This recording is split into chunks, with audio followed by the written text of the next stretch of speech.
Madhuri teacher గారు తోటలో వికసించిన మధుర కుసుమం, మాటలో మధురత్వం, మనసులో ధైర్య సాహసం, అందరితో తను కలగలుపుకునే వ్యక్తిత్వం, సూర్యునితో పోటీ పడే ఉదయ కిరణం,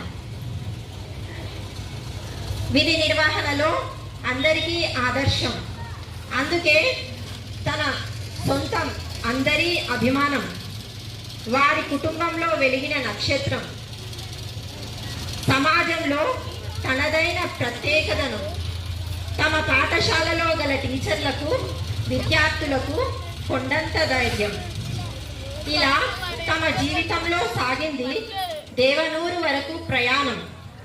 విద్యార్థులకు తానెప్పుడు పంచింది అమ్మతనం. మేడం గారికి ఆసన్నమైంది పదవీ విరమణం.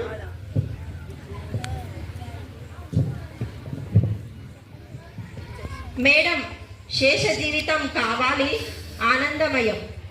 అందరూ ఐశ్వర్యాలు అంటారు కదా, మొదటగా చాలా ఆరోగ్యం సమకూర్చాలని ఆ దేవుని మనస్ఫూర్తిగా కోరుతున్నాను. ఆరోగ్యంగా ఉంటే ఆటోమేటిక్గా డబ్బులు అనేవి ఏ విధంగానైనా వస్తాయి, అది అందరికీ తెలిసిన విషయమే. Thank you. ఈ చిన్న అవకాశం ఇచ్చినటువంటి పెద్దలకు నమస్కారం.